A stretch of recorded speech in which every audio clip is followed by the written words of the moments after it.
ver o que vai dar. É lá do Paraná. Como tá Curitiba? Porque aqui tá... tenta entrar para você ver. Tá me ouvindo? Tá dando um pouco. Eu tento fazer isso no momento. Entra mais perto aqui. Pra não ficar... Como tá Curitiba? Muito frio? Não, 19 graus não é muito frio, né? 19? Nossa, pra gente é inverno total rigoroso aqui em Vitória. Que bom que você está aí. Obrigado pela presença. Eu que agradeço o convite. Que bom. Seja bem-vinda. Bem-vinda. Você botou para gravar já? Vamos esperar um pouco. Gente, vamos aguardar um pouquinho as pessoas chegarem. Daqui a pouquinho a gente começa.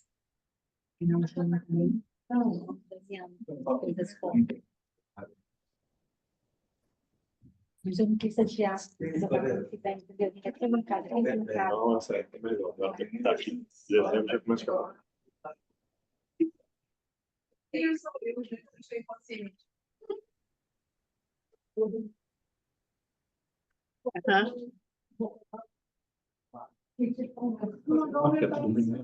Não tem cronicidade, não?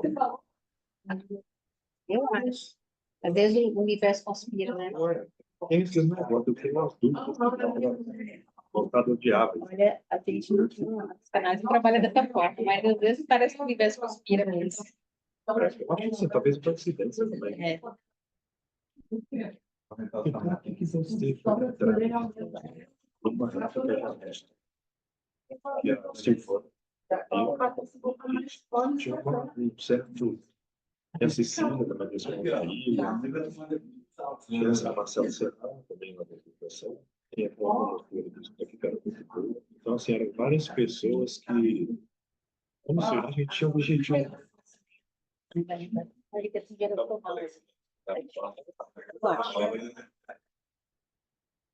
Eu vou acontecer também. Acho que a gente é mais ou menos. Nossa, aquele que tá no canal, eu tive um site lá do negócio. E ela Eu sou toda atrapalhada com essas coisas, sabe? Deixa eu ver. Vamos esperar um pouco, né? Eu estava falando para ele aqui que no final do ano a escola vai esvaziando, não tem jeito. Não tem jeito. Eu falei, isso. Então, só um pouquinho aqui, né? Vou abrir aqui fora, tá vendo? Nossa,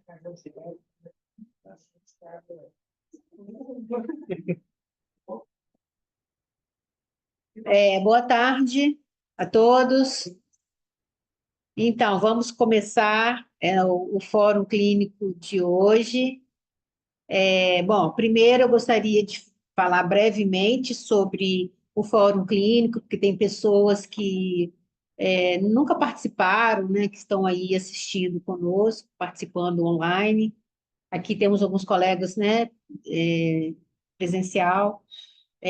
Bom, meu nome é Vera, eu sou uma das coordenadoras do Fórum Clínico. Nós somos em 3 coordenadores. O Fórum Clínico foi fundado há cerca de 10 anos, né, Cláudia? Mais ou menos. A gente chega uma hora, a gente para a conta. E eu coordeno. A intenção inicial do Fórum foi trazer debates que pudessem falar das questões contemporâneas, porque o Lacan, né, nos indicou que nós precisávamos fazer uma leitura de como está colocada a subjetividade do nosso tempo. Isso é fundamental para os psicanalistas, né? Porque o objeto da psicanálise é o sujeito. Então, entender como é que esse sujeito está colocado, como é que ele está se mostrando na atualidade, isso é fundamental para que a gente possa saber como intervir, de que modo, né, como é que a questão psíquica está colocada.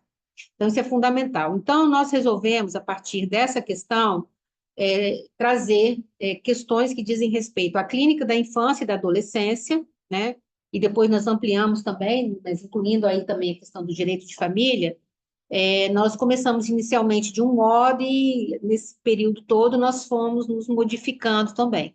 E agora eu coordeno essa articulação de psicanálise e adolescência, né, trazendo as questões que dizem respeito a essa clínica. A Cláudia, que está aqui comigo, a Cláudia Prete, ela coordena hoje essa articulação da psicanálise e direito de família, e Cecília trabalha na vertente também, na vertente da psicanálise e educação, né?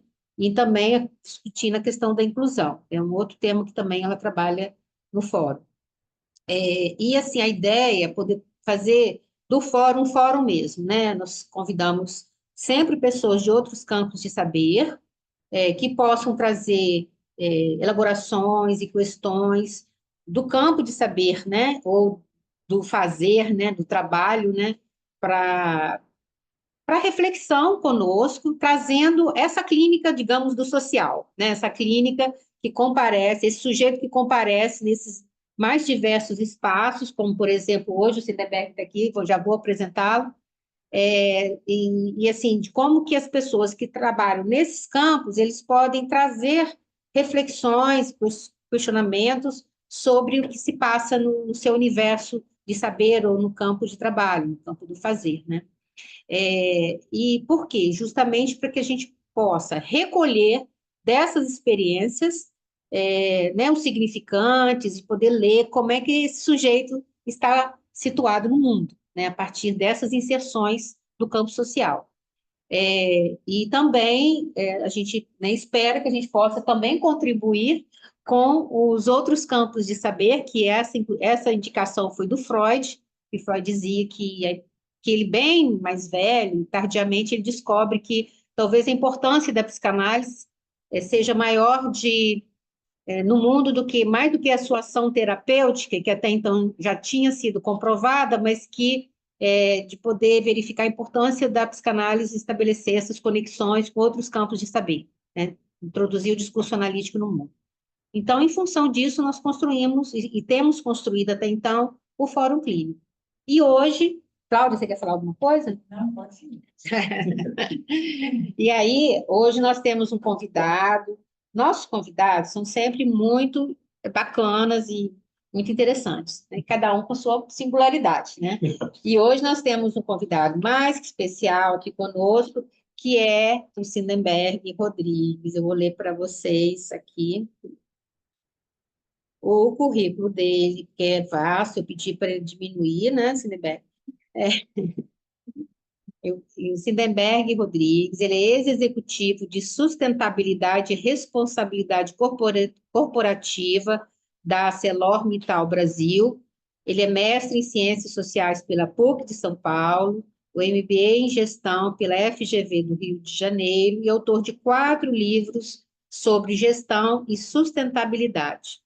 Então, ele vai falar um pouco da experiência dele, nesse cargo, né, que ele ocupou na ArcelorMittal, mas trazendo também né, reflexões a partir de um trabalho que foi realizado pela Escola Lacaniana, à época, e ele vai trazer o que ele, né, o testemunho, o depoimento do que ele pôde verificar, né, na Arcelor sobre os efeitos desse trabalho. Então, com a palavra, o nosso convidado.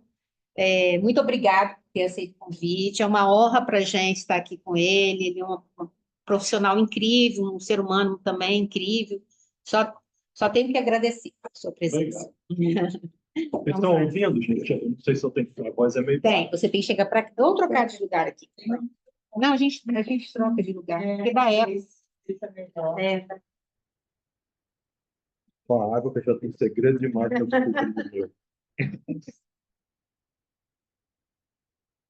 Ei, pessoal, boa tarde.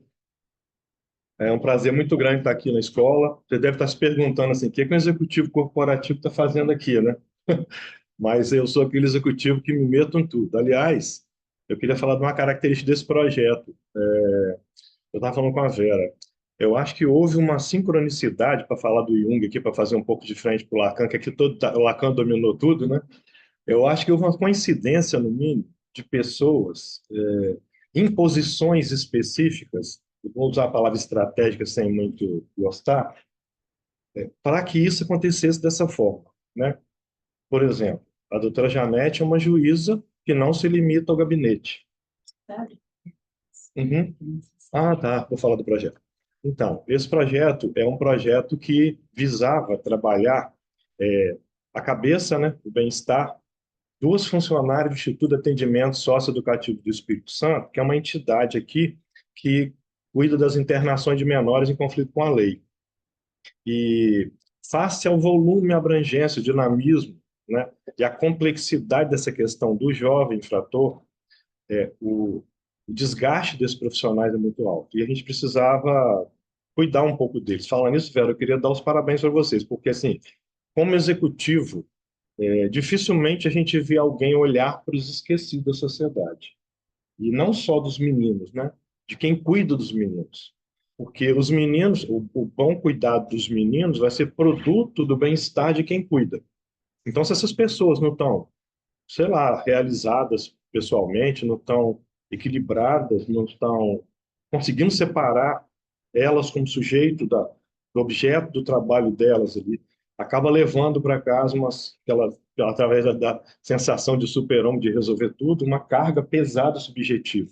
Então, precisa de elaboração, precisa de compreensão dessa distinção das fronteiras do sujeito com a subjetividade da totalidade, que é isso aí.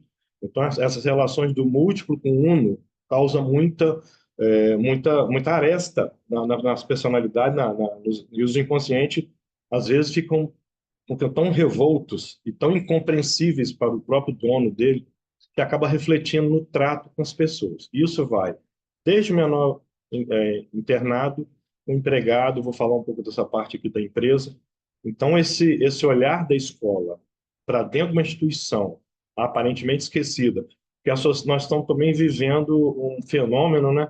E nesse período desse projeto, coincidentemente, as vitrines eletrônicas da sociedade do espetáculo ainda não estavam nesse nível que está hoje, não, com a ditadura da beleza, excluindo o velho, feio, o doente e o que cometeu algum tipo de deslize, qual é o caso dos meninos. Então, assim, manter isso fora dos olhos da sociedade, da imprensa, me doía muito ver manchete dos jornais locais chamando os meninos de bandidos, conhecendo a história deles. Sobretudo, um executivo que ressocializava um deles, né? E fazia a ressocialização. Então, esse olhar da escola para lá foi muito bacana. A escola está de parabéns. É o projeto que eu mais admiro de todos que eu apoiei e participei. Eu não deixava Vera em paz, nem a doutora Janete, nem ninguém. Então, essa coincidência da escola, né?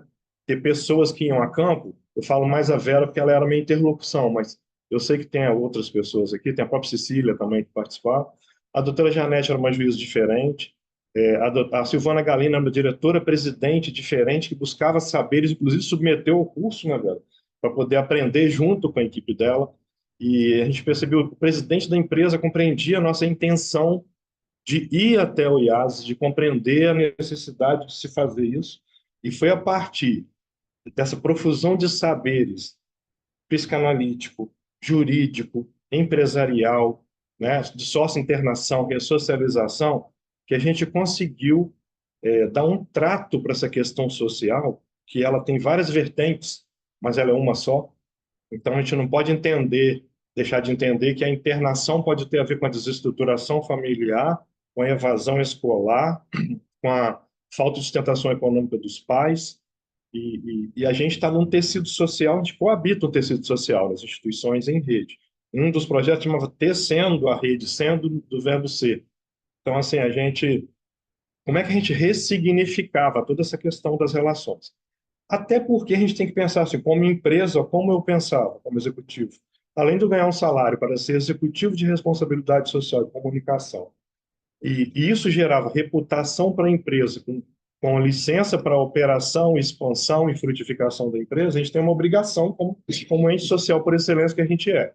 Até porque a gente tirava 3,2 bilhões de dólares de EBITDA por ano desse tecido social, usando a infraestrutura escolar para os filhos desempregados, hospitais para os acidentados, toda a infraestrutura do tecido, que não era mantida pela empresa, né? Era mantida pelo governo. Então, a gente tem que dar uma devolutiva como empresa. Infelizmente, as leis, não existe lei social para exigir a responsabilidade social como tem as leis ambientais, para tratar dos investimentos. E tem que contar com pessoas como eu, José Armando, que é o presidente da empresa, que tem essa sensibilidade de campo. E a gente sabe que tem pessoas sofrendo em alguns lugares desses, né? E a gente sabe o que é coibir a liberdade de alguém. E conhecendo os meninos e as meninas do IAS e a mente deles, fica ainda mais doído para a gente, sabendo que o governo não dá conta sozinho disso, de por que os executivos que eu convidava para ir comigo não iam. Eu fui para a Federação das Indústrias do Espírito Santo com a intenção de sensibilizar os outros, mas eu percebi, eles falavam, não, isso é muito trabalhoso. Era mais fácil pagar publicidade nas empresas de comunicação e gerar uma reputação meio que, como tudo hoje, simulacro, fake. Então, assim, essa reputação construída do lado da Vera, do lado da doutora Janete, do lado da Silvana, do lado da doutora Francisca, do TRT, isso é real. Isso é vida concreta. Isso não é simulacro. Isso dura muito mais que qualquer coisa. Eu tenho certeza, se a Vera fosse dar um depoimento sobre a Arcelor nessa época, ela ia falar que ela é uma empresa maravilhosa, porque nós estávamos juntos. Inclusive, Vera, como que isso começou a influenciar a gestão? A partir dessa visão de fórum que vocês trouxeram, debate de saberes diferentes, inclusive alguns deles dentro da empresa, a gente na mesa, eu comecei a perceber que a gente precisava botar mais gente no fórum social, que é um outro fórum. Para quê? Para a gente entender qual era a visão social do policial, qual era a do professor, e da ONG, e da líder comunitária, e do policial federal, do policial civil. Então a gente foi trazendo cada vez mais gente, uns 63 elos discutindo direção social para o orçamento, transparentemente mostrado numa tela do PowerPoint, para a gente discutir para onde vamos no ano que vem. Então, o policial falava, olha, tem uma epidemia nova aí, crack. Como é que a gente vai trabalhar em um adoecimento da comunidade? E isso está gerando muito mais conflito. Gente, olha que coincidência. Esse projeto, ele começou numa época em que houveram algumas coincidências, né? Não só positivas. Por exemplo, nós na gestão. Mas o Espírito Santo vinha de um processo, até 2004, mais ou menos, de corrupção. Serra estava no auge da violência, no ranking da violência nacional. A gente estava começando a questão da internet, explodir muito mais rápido. A gente percebeu que desde a economia agrícola, e passa a economia industrial, a economia de serviço, globalização, economia digital e o pós-capitalismo informacional, os ciclos de mudança foram se tornando cada vez menores e a gente começou a correr demais. Então, a velocidade processual não dava tempo da gente fazer uma elaboração pessoal de nada. A gente foi vivendo na crista de uma onda que correndo cada vez mais. Nesse meio tempo, exacerbação de consumo e uma vitrine eletrônica onde existir significava ser visto. Inclusive ser visto, viril, bonito, rindo, bem-sucedido e tal. E muitas dessas pessoas não tinham a sustentação econômica para isso. Daí a preocupação que a gente tinha, a doutora Janete colocou uma questão muito curiosa aqui na fala dela. Muitos desses meninos, eles atestavam a partir de projetos desdobrados a partir do projeto da Escola Caniana de Psicanálise Vitória, porque ao você trabalhar o corpo funcional do IAS, você deu maximização de criatividade e inventividade neles, ao ponto de criarem projetos fantásticos de poesia, música, literatura, né, informática, teatro, e a partir da palavra falada no teatro, escrita na poesia, cantada na música, a gente começava a observar os gritos que vinham disso. E aí a gente falou, por que a gente não trabalha essa questão dando visibilidade? A doutora Janete colocou, a falta de visibilidade em casa dos pais gerava uma necessidade de ser visto por alguém. E o perverso chegava mais rápido do que qualquer outro. E a gente disputar com o perverso, eu estou falando aqui especificamente do tráfico, é uma coisa muito complexa. Porque o poder de sedução de quem dá muito dinheiro para os meninos e um berro, como eles chamam, um revólver, é muito maior do que de qualquer um. Então, a persuasão. Daí o conflito com a lei. E juntos a uma epidemia de crack, numa hora em que está todo mundo correndo, tentando transpor, nós todos, o tempo tecnológico e o ritmo orgânico. Imagina? Assim, nesse momento nasce esse projeto. Então, assim, o cenário Era um cenário bem inóspito, mas com a necessidade muito grande de um projeto como esse.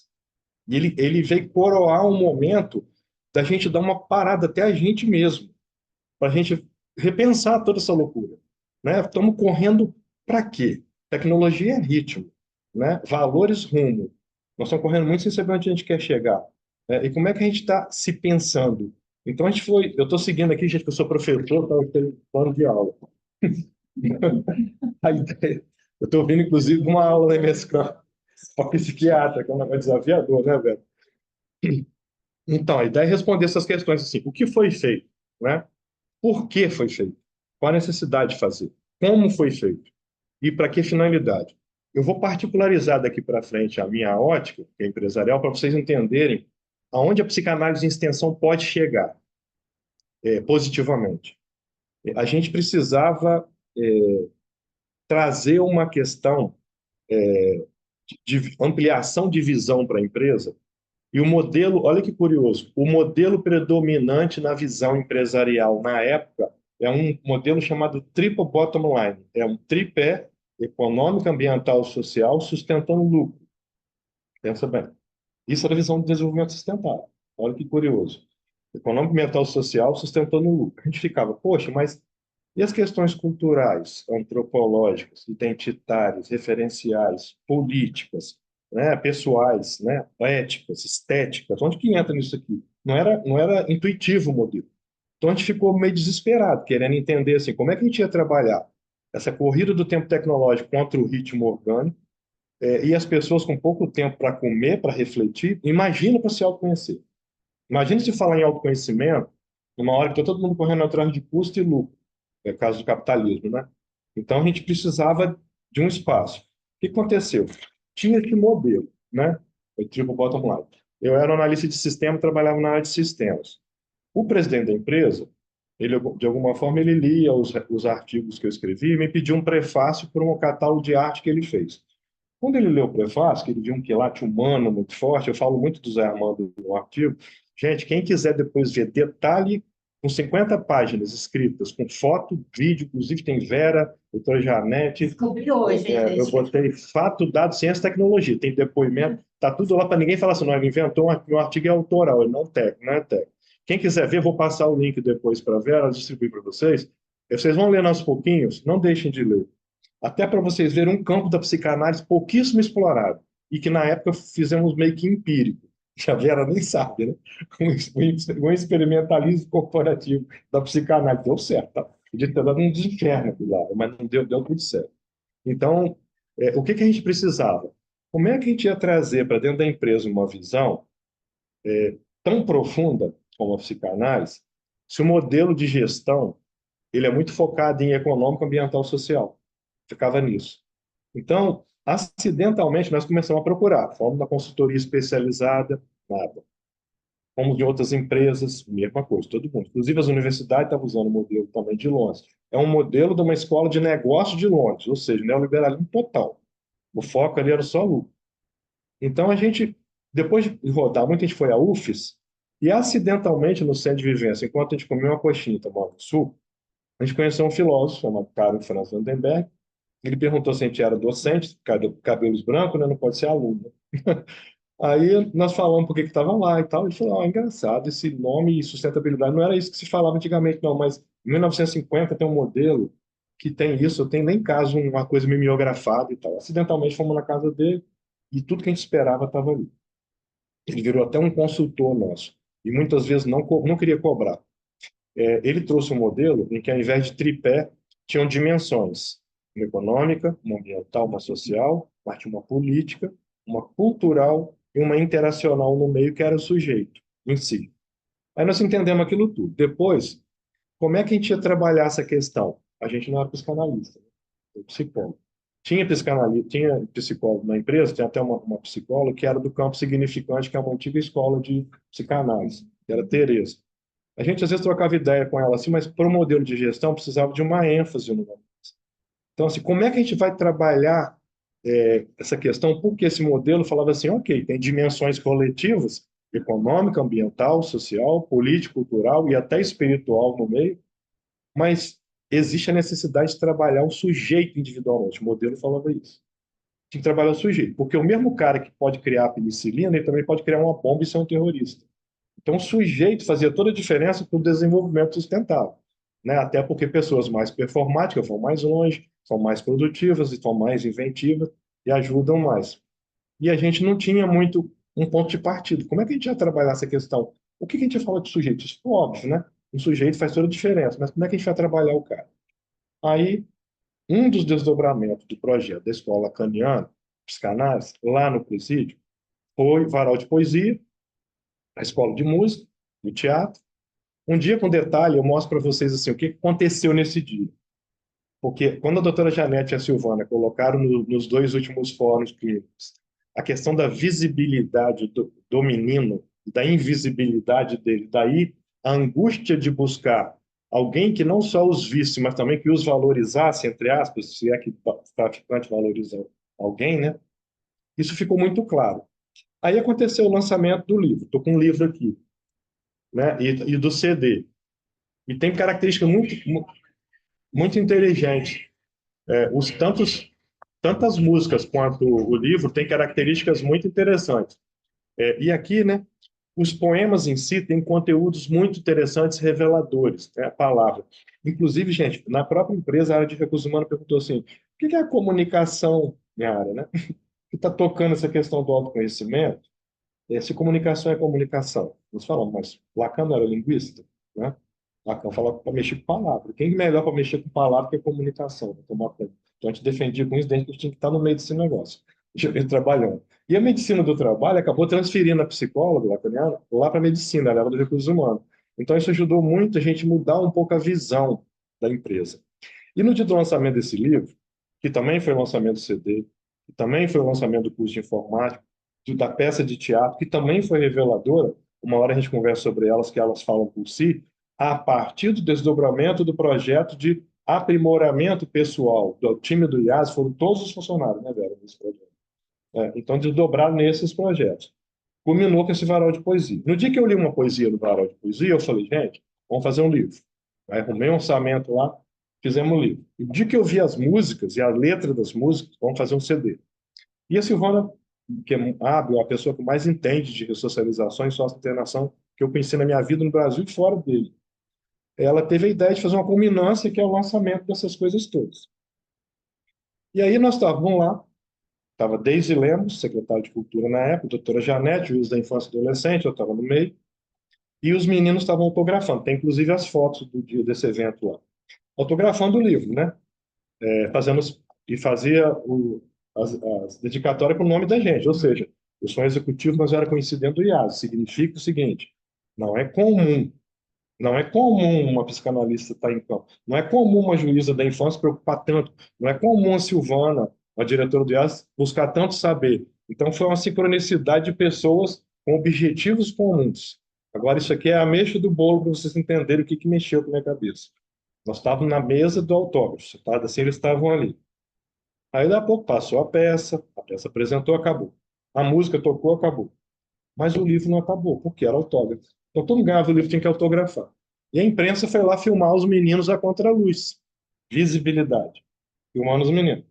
Aí, quando estava quase acabando o evento, tem uma menina do teatro e vem um menino da música. Pegaram para mim assim, encostaram do meu lado e falaram assim: Ô Círio, a gente também é poeta. Mas por que vocês foram para um projeto diferente? Você me pediu para ir para poesia. Ah, porque eu gostava da música também, ela gostava do teatro também, mas a gente também é poeta. Eu falei, pô, mas por que vocês não querem estar no livro? Porque o livro tem a mídia. A mídia. Olha a visão do que eles queriam, né? Aí eu falei, tá bom, vocês são poetas? Então eu vou escrever tema aqui para vocês, vocês vão fazer uma poesia para mim aqui agora. Para o menino eu dei pai. E para a menina eu dei mãe. Bom, desculpa. Para a menina eu dei pai. Para o menino eu dei mãe. A gente tinha acabado de tomar um soco no estômago da peça, porque a peça em si, ela é muito mais reveladora que qualquer coisa. Mas olha a dedicatória que eles fizeram para mim. Olha o que a menina escreveu sobre pai. Pai é um espermatozoide anônimo, sinônimo de ausência, antônimo de afeto. Pai, paz, jaz, paz. Menina escreveu sobre mãe. Mãe, o amor falta, o amor fere, o amor deixa. O amor não toca, o amor não brinca, o amor não beija. O amor não. Primeiro, olha quem está preso.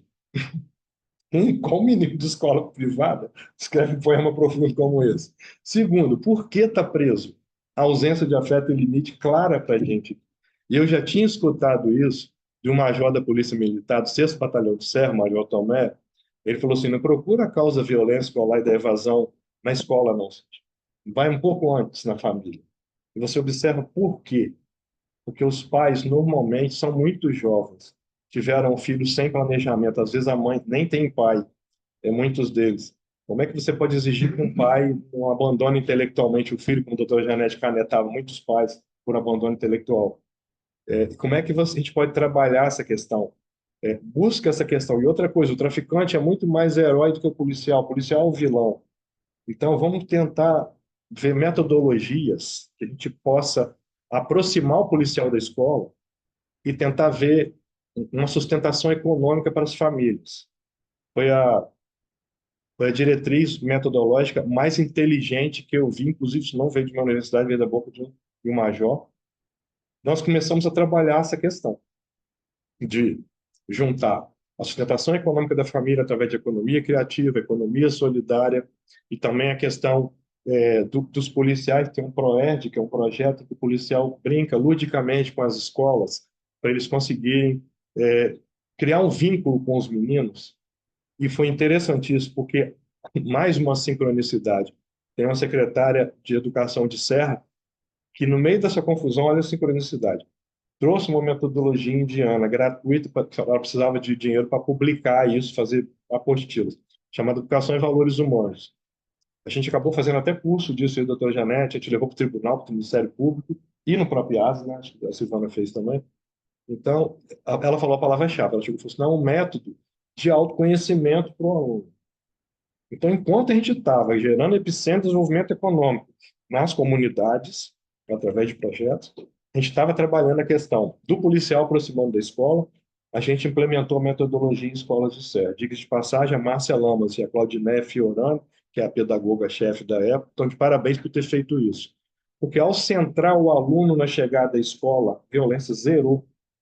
Zerou. E a evasão escolar caiu perto de zero. E a performance escolar chegou em perto de 90%. Foi uma revolução tão bacana que a Unesco veio à Serra copiar o modelo e ver o que eles estavam fazendo. Olha que interessante, 3 metodologias baratíssimas, juntas, fazendo assim, para quê? Para evitar o conflito com a lei e entupir o IAS de menino. O que aconteceu com o IAS? Começou a receber menos menino. Aí nós falamos o quê?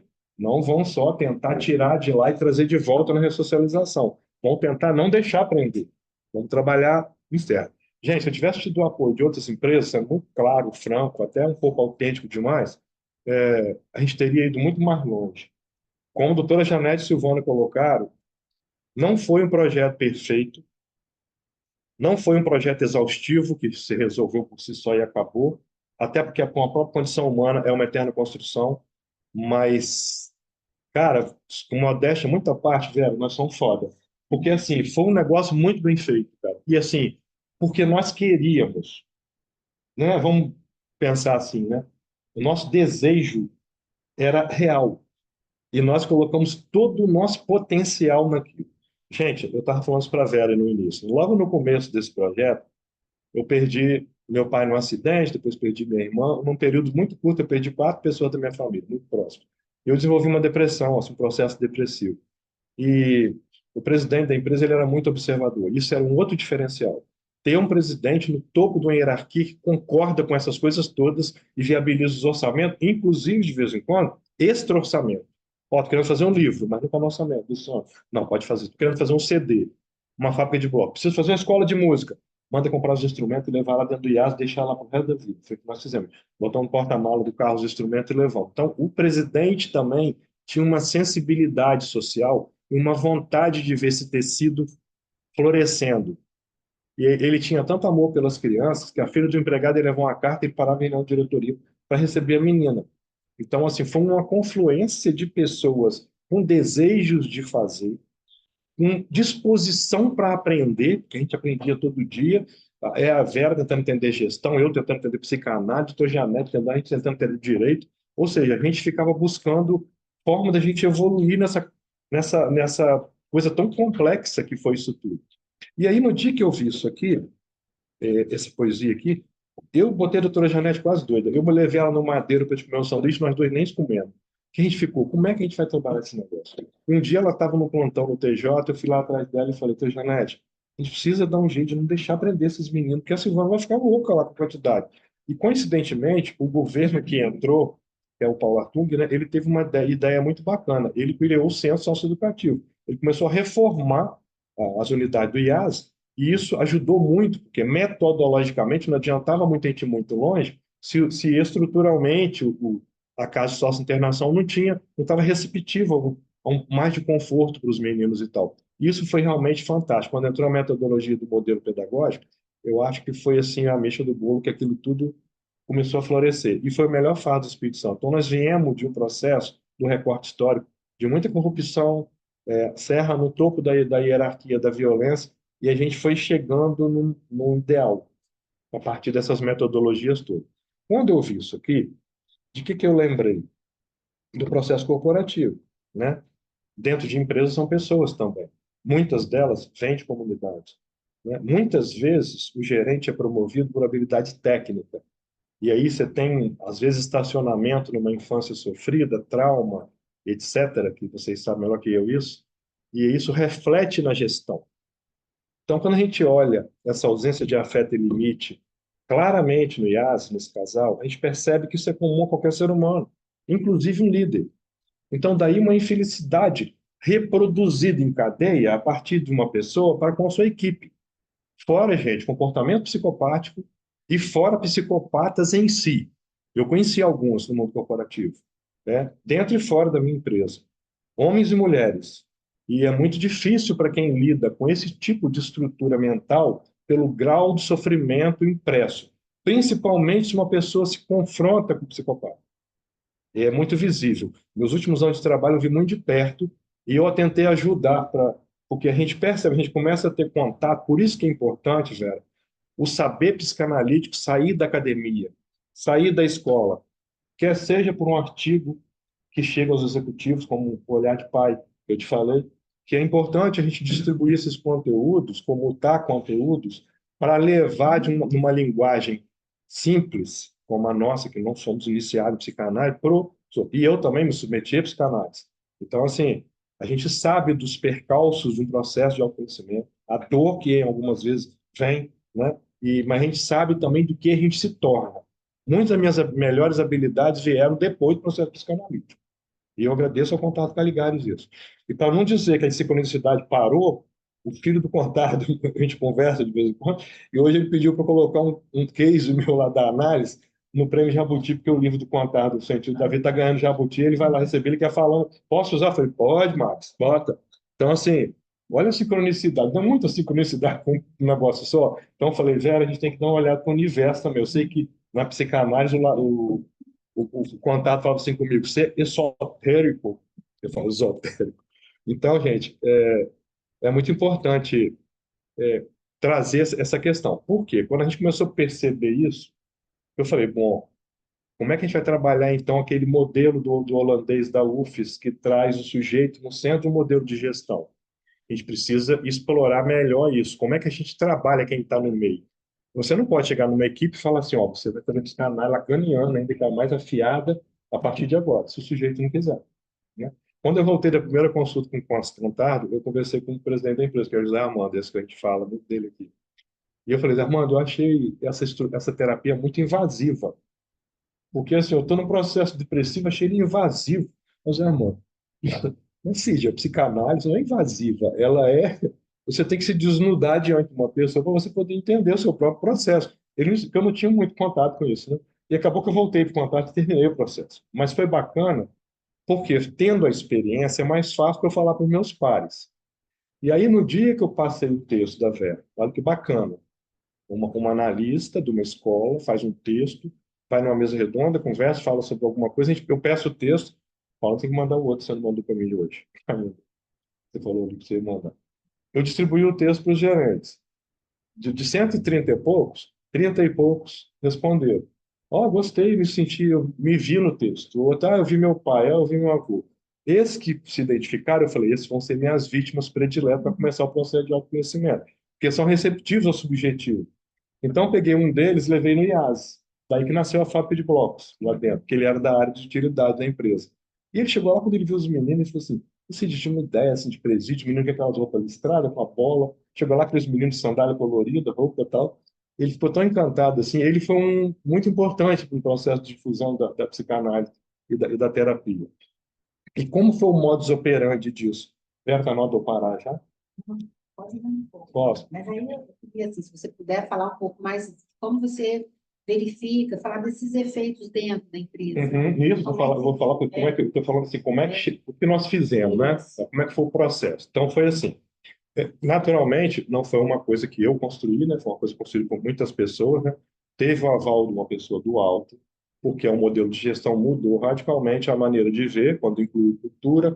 Para você ter uma ideia, o que influenciou trazer uma esfera de cultura para o modelo de gestão de sustentabilidade? Ó, existe a cultura. Isso é uma importância antropológica sem fim para um governo, para um sujeito, para uma comunidade.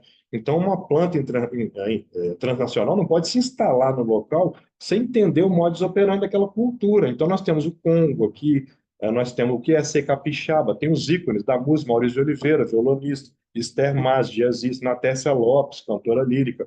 Então, nós começamos Teatro Carlos Gomes é um ícone da cultura, vamos começar a trabalhar isso. E olha que legal. Vou dar um exemplo só da cultura, para vocês verem como é que foi longe. A partir do contato com esse novo modelo, em que tinha um sujeito no meio, mas também tinha a cultura, a gente começou a trabalhar a questão da restauração do patrimônio histórico, artístico, arquitetônico do Espírito Santo, inclusive Teatro Carlos Gomes. A partir de uma ONG, chamada Instituto Goya, que tinha uma relação com a Prefeitura de Vitória, e os meninos que trabalhavam na restauração e aprendiam com essa arquiteta que veio dar o treinamento para eles aqui, eles vinham de escola pública, a maior parte deles. E depois nós inserimos ressocializandos. Alguns deles viraram engenheiros ou arquitetos. Olha que interessante. Para restaurar o teatro. Depois eles estudavam tanto sobre aquele imóvel, aquele patrimônio, que eles passaram a ser guia do projeto Visitar a Prefeitura de Vitória, para poder dar sustentabilidade econômica para eles, né? E a sustentabilidade cultural. E aí eles foram restaurando e cada menino formava 11 novos. Eles foram de norte a sul. Não sei se vocês acompanharam recentemente o sul do Espírito Santo, que é Moqui, foi revitalizado e restaurado por projetos desse tipo, com meninos de lá que eles foram lá treinar. E a partir daí, Moqui se tornou o maior sítio histórico do Espírito Santo. E aí reacendeu o turismo e a economia local, que estava caída desde a época da queda do café. A cultura reacendeu o turismo, que agora tem pousada sofisticada, tem hotel, um fluxo de pessoas, renasceu o folclore, carnaval de rua, a partir dessa visão. Olha que curioso. Mas o sujeito em si precisa estar bem com ele. Inclusive, se for um líder, mais ainda. Porque o que essa equipe vai receber de impacto de uma pessoa que não consegue fazer a própria elaboração, de uma pessoa que confunde o mundo da casa dela com a empresa, traz coisas de lá e leva daqui para lá. Então, como é que a gente começa a trabalhar isso? A gente começou conversando com os casos mais graves com assistente social, quando chegava no front pessoas com problemas claros, ou então por denúncia, alguma coisa, contratar um psicanalista para atender pontualmente as pessoas. Aumentou o acervo de psicanalista na rede credenciária da empresa. Começaram a se discutir campanhas de comunicação que falavam o autoconhecimento é tudo. Você sabe o maior estranho que pode ter? Aquele cara que você vê no espelho. Campanhas assim, provocando as pessoas. Ó, você precisa olhar para você. Ó, olha, o ritmo tecnológico está puxando você para fora. Você já olhou para dentro? Você já contemplou você? Então, a gente começou a trabalhar campanha de comunicação. Textos. Às vezes eu escrevia, às vezes eu pegava no jornal, às vezes alguém trazia. E aí treinamento gerencial, fomos incluindo no PDG via recursos humanos, módulos de autoconhecimento, e a diretoria era muito enfática em bem-estar e segurança das pessoas, amor às pessoas. Isso é muito importante na diretoria. E o Zé Armando, ele era o próprio ícone do respeito ao ser humano. Sabia, chamava o nome das pessoas, as pessoas pelo nome. Acabou com missão de diretoria, criou um restaurante único para todo mundo. Então, a igualdade, pelo menos assim, se tem a diferença salarial ali, né? pelo menos uma igualdade de tratamento com as pessoas. E o Dr. Ronk foi para a área de medicina, a Teresa já estava, né? Então, ele trouxe uma questão, o Ronk também é muito estudioso, ele trouxe a questão da saúde integral, saúde bucal, saúde normal, aí saúde mental, e a Teresa trabalhando também essas questões. A área de segurança, que também era gerida pelo Ronk, começou a implementar técnicas de autoconhecimento no início do trabalho das pessoas que ir para a área de produção, que é a perigosa, né, risco 4, assim, não conscientes. Qual é o moral da história que a gente tentou fazer? A partir dessa visão psicanalítica, a gente trouxe às pessoas maior consciência delas, o que elas eram. E sabe uma coisa que foi interessante? Na minha equipe, quando a gente começou o epicentro da loucura, né? As pessoas chegavam para mim e falavam assim: olha só, eu fiz publicidade, trabalho em publicidade, mas eu gosto muito de imprensa. E outros, olha, eu estou mexendo com relações públicas, mas eu gosto de social, eu gosto de sentir cheiro de gente, eu gosto de ir na comunidade. Então as pessoas começaram a trocar de lugar, porque assim, o meu desejo é ser isso. Nem sempre eu dava vazão ao desejo ipsilíteres, porque não tinha cargos disponíveis. Mas a gente conseguia dar funções para as pessoas. Ou assim, acompanhe então fulano numa demanda de emprego para você ver como que é. Então a gente começou a perceber assim, né? Eu fico me perguntando assim, Vera e Cláudia, muitas pessoas chegam a cargo, elas não querem estar. Ela tava, alguém convidou para ir para o cargo. Assim como eu chego a um casamento. Então, gente, e começou uma coisa, sabe, eu estava durante a coisa com o Contardo, eu comecei a levar a coisa assim, Contardo, existe uma avaliação periódica de desempenho que eu tenho que ver meta cumprida, performance pessoal, e as pessoas chegam para mim e falam assim, a minha esposa não quer mais transar comigo. Aí eu falava, meu Deus do céu, e a performance do cara caindo. E eu falava, mas assim, será que ela está transando com outra? Essa é uma pergunta natural que a gente faz, né? Eu não sei, assim. Aí a gente gerente. Aí eu imaginei meus pares, eu tô tudo doido na hora dessa. Se alguém. Por isso que às vezes o gerente é tão fechado, para não ter nada além do que a meta não foi cumprida, você não teve performance, ao passo que você abrir um pouquinho a subjetividade de uma gestão, você consegue ajudar tanto pessoas que passam processos com filho. Tinha uma moça reclamando comigo nos últimos anos de trabalho. Ah, eu chego em casa, meus filhos não trabalham, meu filho fica em casa e só querem saber de divertir. E o seu marido? Eu não tenho marido. Tá. E se divertem como? Ah, gosta de ir para cinema, gosta de ir para bar. Quem dá o dinheiro? Eu. Então, você já conversou com eles? Isso vai chegar. Aí imagina você não ter uma elaboração mínima como gerente, você sai dali com uma carga nas suas costas de subjetividade e problemas que não são empresariais também, não. Então você fica se perguntando assim, e o accountability, aquela coisa que você separa tudo, né? É, impacto, esse é o ponto, Cláudia. E sabe o oposto disso? Quando você chega para a pessoa e fala assim, fulano, não vou falar os nomes por ética, mas assim, fulano, você topa fazer um processo de análise? Eu pensava assim na minha cabeça, ah, aquele marido vai rodar na primeira semana, sabe? Pensava assim, e a pessoa ia. E eu comecei com a minha equipe. Eu contratei a Cecília Caran, aquela psicanalista que atuava na empresa, e as pessoas começaram, em paralelo, elas iam se resolvendo como pessoas no seu mundo pessoal, e aquilo ia frutificando numa inventividade. Tem gente lá que explodiu em criatividade. Um negócio de louco. Eu senti isso em mim também com contato. Eu senti que eu fui, por exemplo, piano, eu arranhava, passei a estudar e tal. Cinema, eu fui mais a fundo. Você consegue se ver. O grande problema que a gente percebe na corrida tecnológica desse mundo que a gente está, do capitalismo informacional, em que a mídia e a tecnologia se tornavam servas interesseiras do lucro, e só isso importa, quando você começa a dar ao sujeito a consciência dessa corrida, você precisa parar para pensar em você. Esse oásis que você dá a partir da análise, e só a psica... Gente, eu passei muitas terapias, tentei um monte de coisa, até banho de erva eu tomei, na época eu estava com muito deprimido. Eu sei que tem outras coisas que funcionam, tem outras influências, mas eu fico muito preocupado com a igreja, eu falo até no artigo, eu recebi muita crítica no artigo de comunidade religiosa, que eu falo que aquilo ali é um adiamento da vida concreta, ficar ali aceitando a vida eterna, porque a vida eterna está lá, né? Essa a gente nem tem comprovação científica ainda, mas assim, precisamos desse caminho, mas aqui tem uma vida concreta e inconsciente. No dia que o Zé Armando topou, vou, no dia que a gente topou, ele topou fazer esse processo de psicanálise, tentar levar o saber psicanalítico para lá, discutir abertamente sobre isso, que nem se falava. Eu estava lá no, na diretoria do quarto andar, eu olhei, você dava troca de turno, Tem um monte de gente de capacete trocando de ônibus, assim, para poder ir embora. Eu falei, nossa, são 5.800 inconscientes diretos, verdade? 3.000 terceiros e mais estagiário ressocializando menor aprendiz. E eu falei, nossa, como é que vai ser esse processo da psicanálise? Mas você não pode pensar assim, uma coisa massiva, porque você não pode chegar para uma pessoa e falar assim, você vai ter que submeter a um processo psicanalítico. Não. Tem que mostrar. Por isso que a gente tentou passar para os líderes, mesmo nas reuniões gerenciais, e a gente tinha muito espaço nas reuniões gerenciais de falar para as pessoas, assim, tenta inspirar a pessoa a buscar-se. Porque às vezes ela vai se descobrir nem naquela área. E como lidar com pessoas resolvidas? É uma outra questão que a gente tem que pensar. Por quê? Uma pessoa resolvida, qual é o gozo do capitalismo?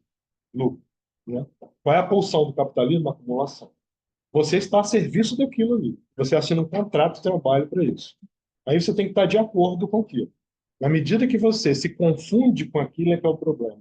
Que aí vem a questão da exploração, da exaustão, e a gente precisa, da alienação. E a gente precisa estar consciente. Quando você está consciente, você se coloca. Eu não quero esse carro. Eu não quero esta pessoa. Eu não quero mais essa função. Então a gente começa a ter questionamento. Eu tive muita. E não foi fácil lidar no início. Mas sabe o que que foi bom, gente? Você ter contribuído com um toque assim tão pequeno, mas infinitamente resolutivo na vida da pessoa. Porque as pessoas todas voaram.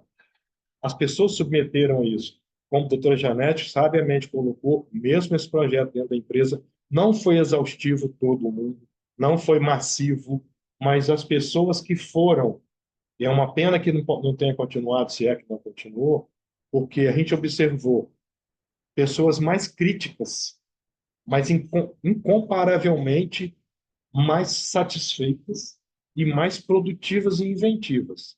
Então, assim, foi a partir desse contato, gente, que isso tudo nasceu. E aí, no final das contas, como o pessoal do IASES, que criou aquele monte de projeto bacana, as pessoas da empresa criaram projetos. Você pega o período do recorte da empresa nesse período, foram os projetos mais maravilhosos que teve na empresa. Porque as pessoas ficam muito mais em paz com elas. Eu acho que essa palavra é forte, mas assim, elas se situam melhor. E outra coisa, quando você tem consciência de você, sabe pelo menos quem você não é e o que você não quer, você administra melhor seu tempo, você administra melhor as oportunidades e você pensa melhor no que você realmente quer e é. Então as pessoas conseguem chegar mais longe. E isso, Vera, não tem preço. Você pegar no artigo, os índices, queda desse trabalho, turnover baixíssimo, clima organizacional, imagem, reputação, saúde bucal lá no alto, saúde geral, saúde integral. Então, você vê reflexos, indicadores de gestão. Isso. Agora, sem esquecer, né, existe uma liderança inspiradora no topo da hierarquia, porque se o líder não quiser o líder maior, isso não acontece. E muito desse modelo já era na cabeça, é a própria cabeça da eu acho que se confunde com o modelo, porque ele já pensa assim, né? Então, acho que isso é legal. E esse contato, Vera, não pode parar. Eu acho que esse campo corporativo com psicanálise, ele precisava de uma disciplina específica na academia, ele precisava de uma discussão específica, porque as pessoas estão correndo. Vou falar para vocês, assim, eu sou muito convidado para dar palestras pagas, né? Minha vida agora é dar palestra e aula. Tanto nas universidades que eu dou aula. Inclusive, essa matéria aqui é do curso de Psiquiatria e Demência. Quanto nas empresas que eu vou, eu ouço as mesmas queixas. Não há confiança. Por que não há confiança? Porque as pessoas não são verdadeiras. Porque elas não são verdadeiras, porque elas vivem falsas. Né? Feito. Então, assim, é tão simples, parece, assim, ao mesmo tempo, para que a gente que já avançou nisso, né? Por isso que eu falo assim, a pena que eu tenho é do gerente que não tem essa consciência de levar para o seu empregado, para o seu liderado, a consciência de se autobuscar, mesmo que ele fique crítico demais para com ele, né? E mesmo que ele supere ele em determinado momento. O que eu queria mais é que as pessoas me superassem para eu poder tirar férias, para eu poder me aposentar. Então, assim, eu acho que isso é uma vertente muito legal para discutir, essa questão. E é muito visível. E detalhe, gente, não ficou só ali. Nós levamos isso para as ONGs, nós demos palestra no Ministério Público, a doutora Janete e eu fomos dentro do tribunal. A gente foi tentando contagiar as pessoas com isso. Você não pode impor também. Aí você esbarra em barreira religiosa, né? Você esbarra em barreira cultural, você esbarra no machismo. Um monte de coisas complexas assim. Você finalizou? Finalizei. Não, tá. Então, não, deixa só eu fazer uma questão. Vou entender uma questão, né? Assim, eu fiquei pensando, né? Assim, eu até escrevi. Tá dando para ouvir aí? Vocês de casa? Fala no microfone, cara. Repete. Mas lá é. Ah, é? Mas tenta falar aqui. Não, peraí, vocês ficaram mais perto. Tenta falar aqui pra eu ver. Dá para escutar melhor? Dá. Então, primeiro gostaria de agradecer, né, a fala do Cinemark, sempre muito rica e com estou com muitas questões, vou tentar trazer alguns recortes, e também para abrir, né, para que as pessoas possam falar, enfim. Bom, quando eu pensei, né, de fazer o convite, eu pensei, mas assim, o que o Cineberg está chamando de efeitos, né, da psicanálise dentro de uma, né, de uma empresa? Assim, o que é isso, né? Assim, o que a gente pode nomear o que como efeito da psicanálise? Então, eu levantei aqui alguns pontos que eu gostaria de refletir com você e com as pessoas que estão aqui, e também online.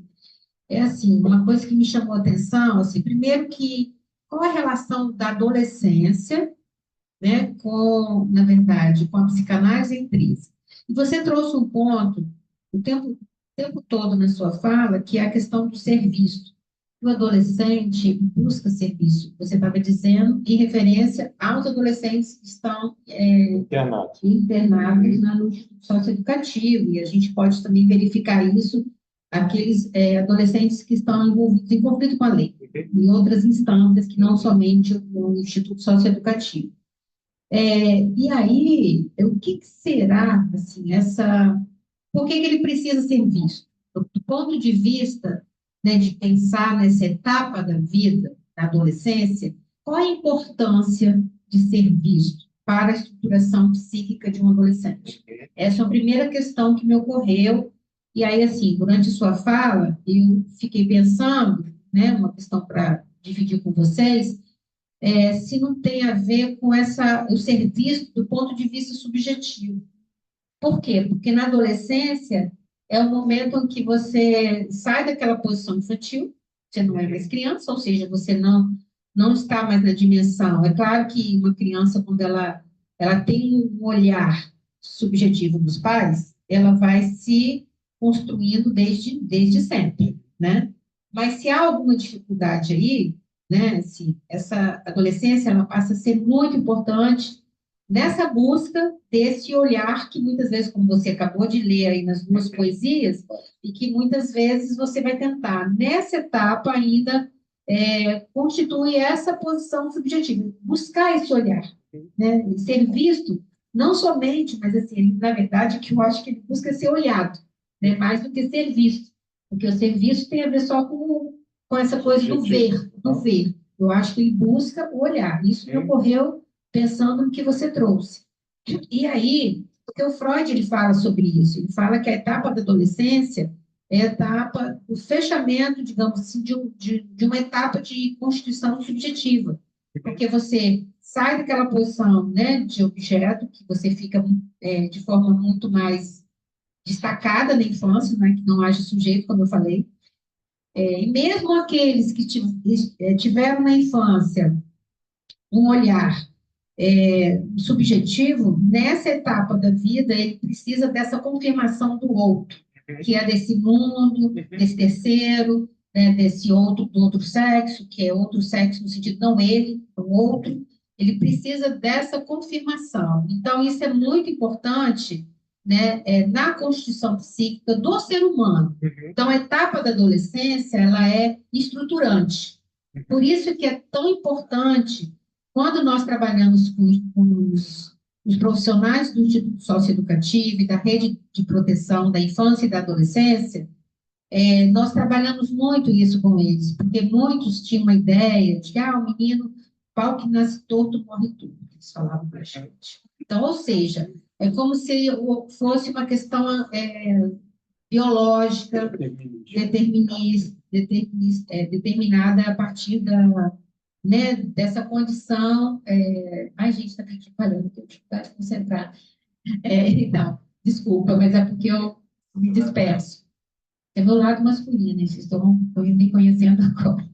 Se você falar comigo, estiver fazendo outra coisa, eu não presto atenção. Então, olha só. Então, quando você tem essa questão do ser visto, isso me chamou a atenção, né, assim, dessa fala desses dois adolescentes, que talvez né, eles precisam disso, né, à toa que eles ensinam os atos educacionais, e no momento em que foram inseridos dentro das oficinas, né, isso também deu lugar, eu me lembro da importância que foi do IASES pela primeira vez, né, Paulo? O Paulo está aqui, participou do projeto, né, diretamente. A Cláudia, na época, era diretora da escola, tá? Ela está incluída também desse hall de pessoas. No Congresso, foi a primeira vez que eles saíram do Instituto Socioeducativo para uma atividade onde eles iam encontrar, ou pelo menos a suposição era essa, e foi o que aconteceu, de um outro olhar sobre eles, para além de ser um criminoso, né, enfim, né, 171, 157, 171, né? E aí, assim, então, essa questão me chamou a atenção, porque eu fiquei pensando assim, qual é o link que a gente pode fazer, assim, né, desse trabalho? Então, primeiro que você também, que era uma pessoa que estava nessa mediação, você pessoalmente foi se inserir num percurso analítico. Então, isso estabeleceu também uma transferência com a psicanálise. Fora também o trabalho, que também era um trabalho com psicanalistas, com a escola lacaniana, e que esse trabalho também trouxe efeitos de psicanálise, né, nos profissionais, né, enfim, nos adolescentes, que a gente, né, nós verificamos depois que os adolescentes, mesmo que nós não era o foco nosso de trabalho, trabalhar com os adolescentes, sim, com os profissionais, mas o trabalho com os profissionais produziu efeitos nos adolescentes. E aí, o que eu estou agora né, escutando de você é que isso também impactou na empresa, que é uma coisa que a gente até então não tinha notícia, assim, pelo menos, né, nós que ficamos envolvidos nesse projeto. E aí, o que eu achei interessante é que quando você foi falar da inserção sua, mas sim, né, levando, digamos, esses efeitos de transferência, é fundamental para que haja uma transmissão da psicanálise, que haja a transferência, né? Que você estabeleça uma relação transferencial. E me parece, pelo que você relatou, que isso, de certa forma, se deu.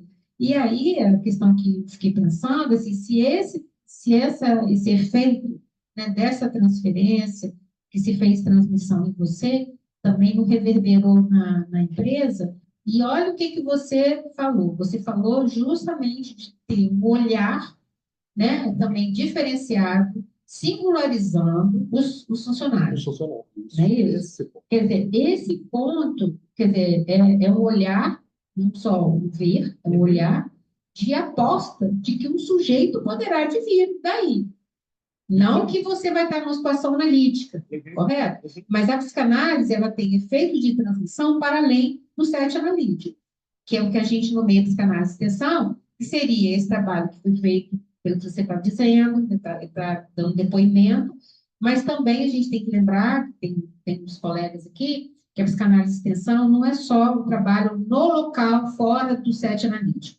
A psicanálise de extensão diz respeito a um trabalho que você faz de elaboração, de teorização da psicanálise a partir da sua análise pessoal e da sua inserção fora no tecido social, as duas coisas. Não necessariamente precisa ser um tecido social. Tem psicanalistas que fazem psicanálise de extensão dentro de uma escola de psicanálise e que só fazem clínica de consultório, né, privado. Mas a gente tem aqui Raquel e Paulo, que, como eu te falei, são, né, tem uma clínica, né, que é a Via Régia, que são dois psicanalistas que estão fazendo um trabalho que provavelmente, eu acredito nisso, né, a gente sabe da posição dos dois, que produzem efeitos também de psicanálise no trabalho na clínica. Muitas vezes no trabalho de grupo, não é isso? Na formação dos profissionais, que também vão trazendo esses efeitos, que é o que Freud dizia que era da maior importância, e Lacan também sustentou isso, né?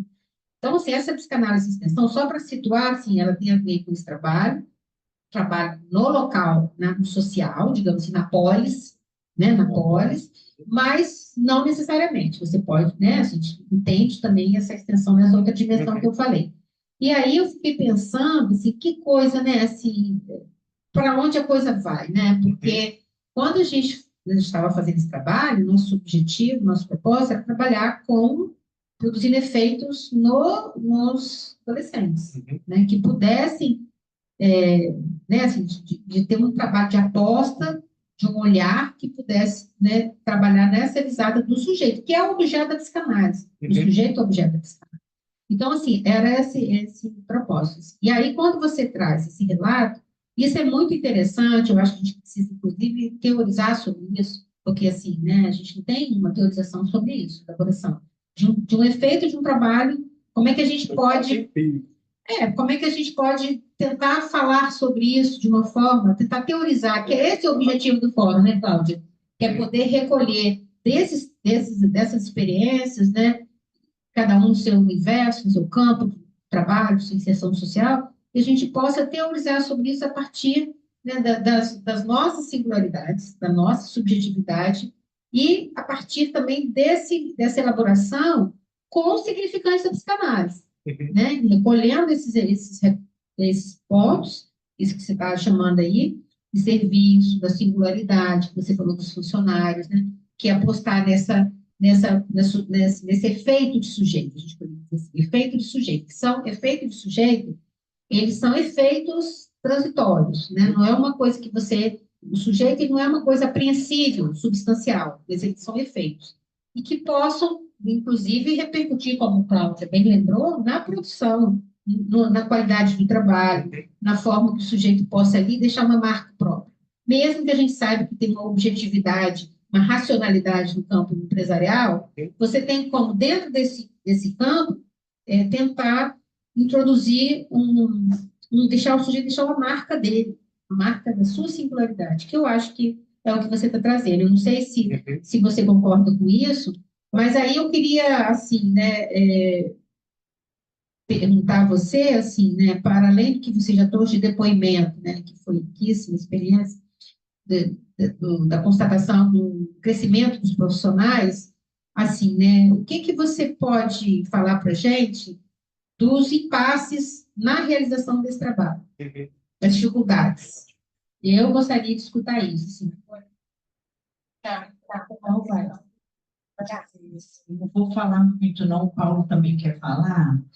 Eu fui te escutando e eu acompanhei muito esse trabalho, porque eu não acompanhei na prática ali, mas eu acompanhei muito esse trabalho, mas eu fui te escutando e fazendo umas anotações aqui. Aliás, primeiro, eu me dei conta que esse significante inclusão está muito presente aqui no trabalho da gente do Fórum, né? Porque nos 3 braços, nas 3 frentes que a gente está intervindo, a questão da inclusão está muito presente, né? Tanto no trabalho com as famílias, no link com o direito de família e na possibilidade de incluir todas as infamiliaridades, né? E dar alguma visibilidade a isso, na escola, na educação, na adolescência. Então, a inclusão está sendo uma coisa que está nos atravessando, né? Mas eu estava, então, te escutando e pensando em como que essa confluência de bons encontros, né, que houveram isso, claro que é fundamental que esses trabalhadores insistentes e decididos ponham a mão na massa, é um pouco o que a gente faz. Nós, psicanalistas, somos até criticados por trabalhar muito, né? Mas tem um ponto que me lembrou, assim, um pouco, até tem um livro que chama Intoxicações Eletrônicas, que é um livro sobre o uso das telas, e na introdução ela faz eu acho que é a Julieta, que faz a introdução, que ela fala das crianças com excesso de tela, como se estivessem num momento de Pinóquios ao avesso, né? Assim, Eles nascem humanos e vão perdendo essa humanidade, né? Nesse universo empresarial, essa humanidade também tende a se perder nessa coisa capitalista de produção e tal. Então, esse tipo de trabalho, ele é um trabalho que vai muito na contramão daquilo que a gente, culturalmente, socialmente, está inserido, né? Assim, e é um trabalho de insistência, que ele tem que ser perene, porque é árduo, né?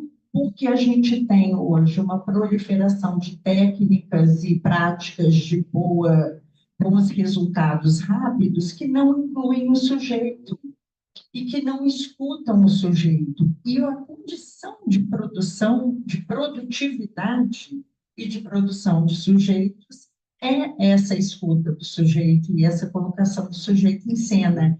Então, assim, é super bacana, mas nós precisamos entender isso, né? Que a gente está na contramão do mundo nesse sentido, né? Deixa o Paulo trazer a colocação, aí a gente faz 3 questões. Tem alguém querendo falar aí do online? Eu vou passar a palavra para o Paulo, que aí ele faz, a gente, né, faz 3 questões e aí a gente depois... Isso. Eu não sei aqui. Você falou uma coisa que eu fiquei curioso. Vem cá, Paulo, vem cá. Você aparecer aqui. Senta aqui, Paulo. Depois vocês falando, eu acabei de que, associando aqui, acho que eu respondi um pouco. Você falou. Gente, eu falei da Raquel e do Paulo, mas eu acho que eu não falei da clínica, né? Falei, olha. Isso, né, você falou assim, da escolha de um gerente com conhecimento técnico. Aí depois você falou da escolha de um gerente aberto ao autoconhecimento. Aí eu ia te perguntar qual a diferença numa empresa dessas escolhas. Aí eu acabei meio que associando assim, porque, tipo assim, esse gerente aberto ao autoconhecimento, ele já está, é isso que a Bela falou, já está ligado ali à singularidade do outro. E ali pode tomar posse no outro e pode causar algo no outro. Não que esse gerente do conhecimento técnico seja importante, mas é uma pessoa que está ali cumprindo a coisa técnica, né? E lá no IAS, Vera, um caso lá, eu achei bem interessante, até escrevi no meu artigo lá do livro, que lá na UFI, quando a gente foi visitar a unidade feminina, fomos lá, 9, mais 9 lá dentro. E tinha umas agentes educativas. E lá tinha 2 computadores bem velhos. E tinha uma adolescente, que ela estava no computador, e ela se fazia ser vista pelo artigo dela, que era um 57. Ela era, não, 129, era agressões. Era e tinha uma gerente lá que ela estava aberta ao autoconhecimento. Que a menina, ela se mostrava fera, se olhar para mim, eu já brigo, já bato. Ela se fazia ser vista desse modo. Só que no computador ali, a agente socioeducativa viu que ela era fera no computador, que ela sabia muito do computador. Quer dizer, essa fera, metáfora aí, era fera na vida, e fera meio que deu uma virada na vida dela. E a gerente começou a falar assim, nossa, como é que você é boa no computador? E a partir dali, essa menina começou a ensinar os outros adolescentes. Entendeu? E ali ela pôde deixar de lado um pouco esse modo como o outro vivia dela, assim, moldura imaginário, como ela se via, e pôde se ver de outro modo. Né? Era no computador. Então, não olhar para o conhecimento da gerente. Começou a encontrar uma saída ali. E eu acho que com esse gerente da empresa lá na Celor, você deve trabalhar muito com isso. Eu pensei em outros exemplos aqui, mas é tudo voltado para isso. Tem um outro exemplo, acho só muito interessante. Depois eu fiz parte de um projeto lá em Bubu, Unidade Feminina de Bubu. Uma galera daqui também. Fomos numa palestra lá em Viana e tinha um psicólogo, o Estado contratava de fora, de BH. Lá ele falou sobre a ressocialização. E ele falou uma coisa lá que a gente quase brigou com ele, assim. Ele falou que só estava apto a fazer essa ressocialização que tinha o superior. Ele falou, pô, só está apto. Tá vendo, Andressa Graça, né? Aí ele falou, não, mas como assim, né? Não basta fazer um curso superior, porque tem muita gente que faz curso superior, mas não tem isso daqui. Não está aberto ao conhecimento, nem tem uma estrutura mais ou menos ou equilibrada ali, né? E a gente foi meio que contra isso, porque lá em Gugu, a chefe de cadeia era uma moça lá que ela não tinha curso superior, ela segurava a cadeia inteira. Por quê? Porque a palavra dela, se ela falasse sim para as presas, ela depois ia lá, sustentava o sim. E se ela não conseguia sustentar o sim, ela colocava um motivo, por que não? Então, essa cadeia se segurava a palavra dela. Ela não ficou superior. Então, são pessoas que estão curadas e sustentam a palavra. Eu estou meio bobo. Tá bom, tá bom. Gente, vamos lá. Depois você anota tudo para lembrar de tudo. Hein? Vai lá. Vai lá, Raquel. É que depois que a Cláudia falou, me veio aqui uma associação, porque você traz duas perspectivas, né? Essa perspectiva da pessoa poder ter um acesso a se perguntar, né? Por que eu estou aqui, né? Porque isso, né? Eu fiquei pensando, acho que não vai nem na mão nem na contramão, porque a gente não sabe nunca onde que vai dar, né? Pode ser que a partir disso, de um processo analítico, ela queira rever onde ela está, mas pelo menos ela vai estar mais posicionada em relação ao seu desejo, né? E a outra perspectiva, fiquei pensando a questão que você trouxe, dessa vertente da cultura. E aí uma coisa que a Cláudia colocou aqui, né, do trabalho, muitas vezes, desumanizar quando esse trabalho que vai na via do automatismo, e a pessoa não sabe por que ela está ali e qual é o desejo dela. Mas me veio também a dimensão do trabalho no sentido inverso, da humanização, que é muito o que a gente lida com os pacientes lá na clínica, que chegam lá, que também acho que conecta com esse trabalho com os adolescentes, buscando, né, uma inclusão, uma inserção, ficam um tempo na clínica e a gente já tem sentido que alguns já estão com possibilidades de ter acesso a outras redes de cidadania, né, que o trabalho como perspectiva de cidadania, nesse sentido como justamente o contrário, possibilidade de humanização, né? Sim, Tentativa é essa. Então, tem uma fala que eu vou falar agora que eu respondo vocês todos juntos. Desafio, velho. Recursos humanos. Por quê? Os critérios de promoção dificilmente incluem comportamento. Se a pessoa produz, consegue fazer o time produzir mais, se a pessoa com qualificação técnica boa. E normalmente, quando eles falam em indústria, você fala muito em engenharia. Então, o pensamento cartesiano predomina. Normalmente, os gerentes de recursos humanos são engenheiros. Dificilmente vai ser uma pessoa de área de humanos. Então, eu falo isso porque eu trabalhei também, antes de ir para essa área, eu era da área de exatas, eu era da área de informática, né? Eu trabalhava com sistemas de produção. E o que reflete nisso? Se o RH tem critérios que priorizam, não sei nem se eles não têm espaço para a diferença disso, pessoas com capacidade de aumentar a produtividade e talvez nem tanto a criatividade ou a inventividade, que é a revolução, porque o século XXI precisa de inovação e só inova o sujeito que está feliz, consigo, pleno. Bem, felicidade é uma utopia, mas assim, pessoa que está razoavelmente satisfeito consigo. Então, se os critérios de seleção passam, psicotécnico pega um psicopata, nunca, e façam muitos deles, né? E às vezes os critérios de escolha, às vezes reflete na política, na proximidade, na amizade. Então, nem sempre é critério técnico, né? Então, assim, não passa por essa questão, como ele é com o sujeito. Até porque, se ele for muito bondoso, o que acontece numa empresa de grau de risco 4? O nível de tensão é alto. Então, você tem que ter uma pessoa com inteligência emocional, porque tem risco de acidente, aquela questão toda de segurança do trabalho. Então, as pessoas têm que ser mais enfáticas. Juntando isso no contexto de um tempo, uma aceleração contemporânea que prioriza ritmo em detrimento de rumo, que nós estamos tentando transpor o ritmo tecnológico para o ritmo orgânico, essa equação não fecha, porque a gente não é máquina, e a gente não consegue viver na velocidade das máquinas, então a gente come mais rápido, a gente faz tudo rápido, a gente não quer nada que é lento. E se recursos humanos estão se tornando recursos numéricos, você já imaginou quem vai bater nas gestões, né? Então, essa necessidade, essa frieza, Cláudio, e muitas vezes, assim, pela própria natureza processual e sistêmica do capitalismo, ela precisa ser questionada. Por que que é bom sujeitos que são elaborados, que são resolvidos? Porque eles param no seu espaço. Eu nunca tive medo de perder meu carro de gerente. Porque o ser visto, velho, lá, voltando a essa questão também, que é importante, porque muito da.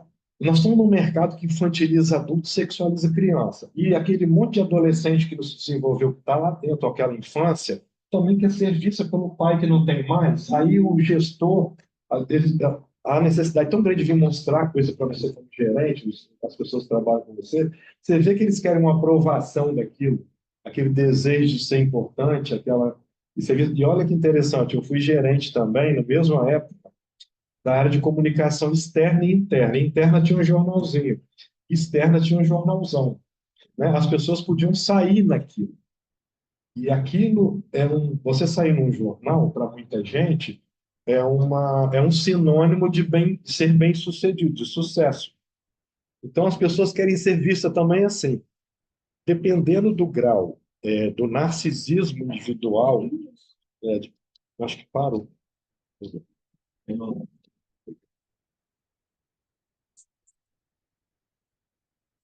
Dependendo do grau do narcisismo individual, você tem de ver como um gerente de comunicação sofre, porque todo mundo quer aparecer em algum lugar, ou pelo menos grande parte das pessoas quer isso. Então, essa coisa do ego, isso fica muito visível num cargo desse. Então, você tem que ter um discernimento muito grande. No início foi muito difícil. À medida que a minha análise avançou, eu fui compreendendo melhor esse trato meu com o múltiplo e com a totalidade. Porque também existe o interesse dos veículos de comunicação que você compre projetos comerciais, né? E às vezes, gente, teve uma época que eu cheguei a acreditar que não existia mais imprensa. Imprensa e publicidade para mim é a mesma coisa. Até hoje eu estou meio em dúvida, assim. E muitas coisas que eu vejo assim, líder empresarial, empresa escolhida do ano, aquelas coisas, isso tudo o capitalismo compra, né? Você pode comprar tudo, você pode comprar título. Quer dizer, mérito você não deveria comprar, né? O governo não compra. Então, assim, há uma necessidade de maior autenticidade nesses ambientes institucionais. E é perfeitamente possível ser produtivo, lucrativo, sustentável e ético, porque tem uma não ética nessa questão. Então, se a gente observa adultos infantilizados, inclusive em cargos de gestão, repassando suas angústias, seus traumas, suas faltas de elaborações, seus conteúdos por olhar no paciente para uma equipe que pode estar sob tensão, é uma coisa que vai em cadeia. Então, por isso esse adoecimento. Aconteceu uma coisa muito interessante. Eu fui dar uma palestra sobre sustentabilidade.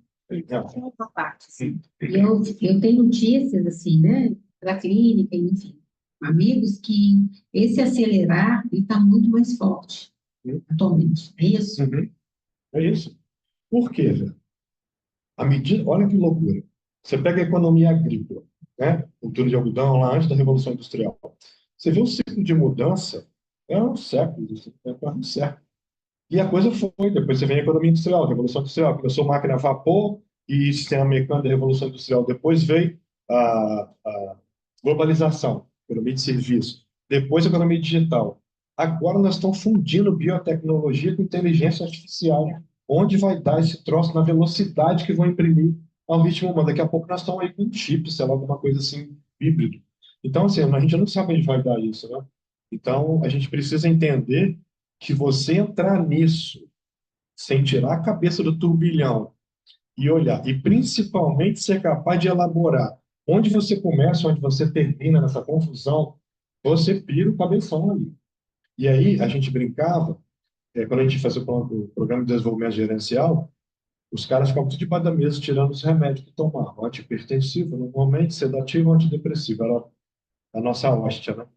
Então, eu fui dar uma palestra na Bovespa sobre sustentabilidade. E eu estava num período da análise muito complicado, que eu cheguei numa questão complexa do luto, que tinha a ver com não luto, era uma questão minha, com meu pai, uma confusão do inferno. E eu fui para aquele palco com vontade de matar todo mundo ali, entendeu? E só tinha grandes executivos, o Abílio Diniz, a Dona Emília de Moraes, eram vivos, estavam lá, todos os grandes empresários. Eu estava falando nesse fórum. Eu estava falando com o Instituto Aço Brasil, que eu era presidente do Conselho de Imagem lá. No meio daquilo, a gente entra no modelo de sustentabilidade e ele tem uma... Vou mostrar para vocês o gráfico, vocês entendem o que eu estou falando.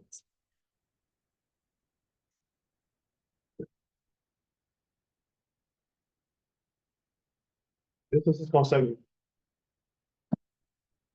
Vocês têm várias dimensões em volta, econômica, ambiental, social, política, cultural, e a espiritual é um pontinho no meio que, na verdade, não é espírito de religião, é o sujeito, é espíritos, é alma, né?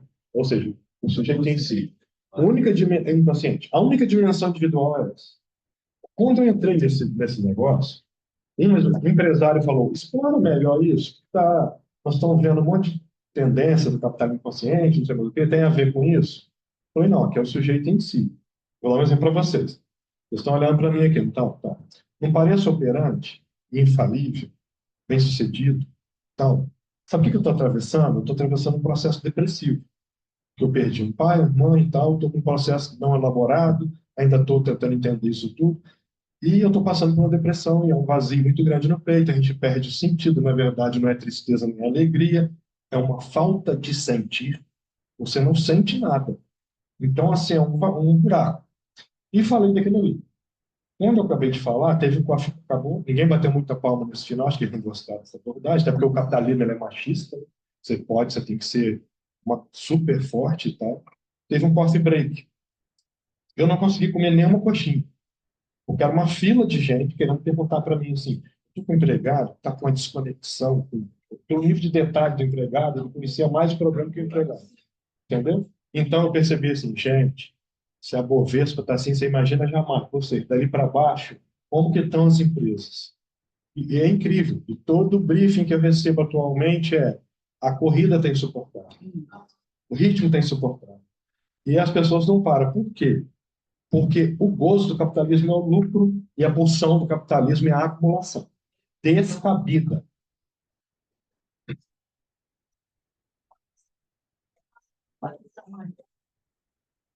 Eu estava lendo uma pesquisa recente em neurologia, atestando o quanto que a forma como a gente está sendo afetado por esse estilo de vida e pelas telas e pela tecnologia de modo geral, está mudando o padrão cerebral, inclusive dos adultos. Então, o índice de atenção, de tempo de atenção que a gente tem, vai diminuindo. E isso, evidentemente, afeta também a produtividade, né? Então, é uma coisa que é um círculo vicioso, assim, né? Em nome disso, a gente vai destruindo potencialidades que poderiam nos ajudar a ter isso de uma forma mais efetiva, né? Agora, eu me lembrei que, assim, uma boa notícia que Lacan traz aqui do seminário 16 é que o ser humano, e mesmo com toda a tentativa de apagamento da subjetividade, que é o que a gente assiste com essa forma acelerada que você está dizendo na produção, né, que o Cláudio acabou de comentar, e que também a gente assiste isso na ciência, que agora todo é remédio, né, tudo é autismo, ou é TDAH, ou enfim, né, está todo mundo com esses diagnósticos, e aí o remédio vem para obturar, tentar apagar essa subjetividade, mas ele diz que o ser humano sempre tentou sustentar a posição subjetiva desde sempre, e que nunca isso ia ser eliminado. Por que isso é importante? Assim? Porque a gente, né, tem uma época, nós trouxemos aqui em Vitória, para a escola lacaniana, um filósofo francês, Daniel Roberto Dufour, não sei se é assim que se pronuncia em francês, né? Ela está aí? Acho que ela está aí. A Cláudia está aqui do lado. Então, assim, ele fez muitos anos de análise, fez curso analítico também, e tudo mais. E ele teve uma pergunta que nós fizemos para ele, porque, assim, ele começou a falar do que está acontecendo no mundo, essa velocidade do capitalismo, do neoliberalismo, não sei o quê, e aí, na época, nem tinha as redes sociais ainda, imagina se tivesse. Aí ele foi dando aquela coisa meio depressiva, assim, todo mundo foi ficando mal, aí uma colega falou assim, mas e qual a perspectiva nossa de como é que vai essa questão de sustentar o lugar do sujeito no mundo? Aí ele falou, olha, isso é cíclico no mundo.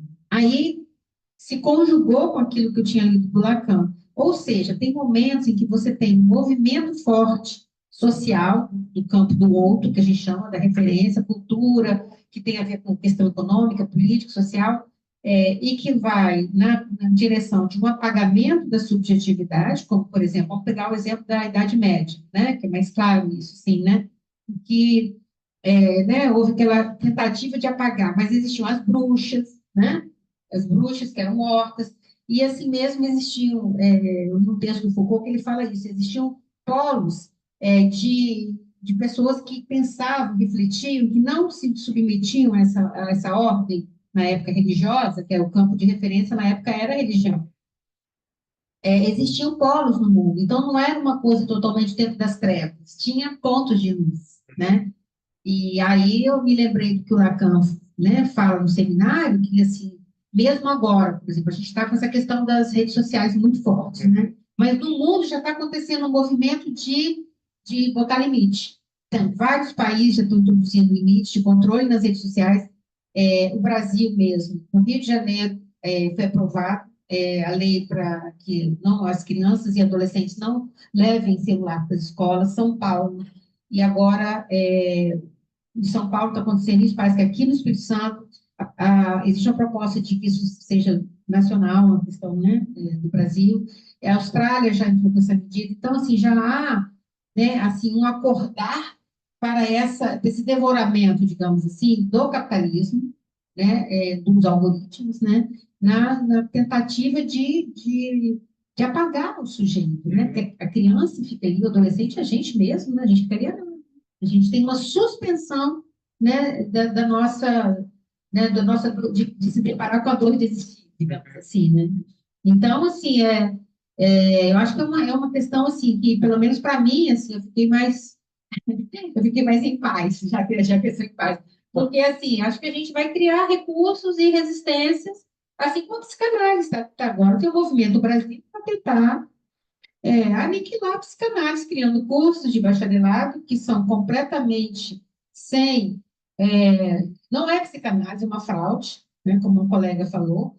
E aí, assim, mas a gente tem discutido isso, né, dinheiro, com a venda, porque aí o mercado vai e começa a fazer curso online, AD, não sei o quê, aquela voracidade, né? Ferocidade e voracidade do mercado, mas, assim, sempre tem um movimento que fica margeando, né? Assim, por isso que a psicanálise, ela sempre é marginal, e ela vai continuar sendo marginal, e a gente só precisa cada vez mais sustentar o vigor do discurso analítico, né? E sustentar a ética, que é isso que vai fazer com que a psicanálise sobreviva e não desapareça com esses movimentos fortes do mercado.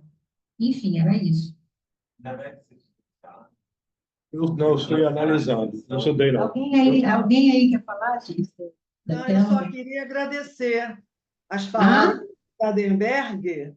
Eu queria agradecer essas palavras que ele, né, ele nos trouxe, porque assim, fala perto da tela, Liz.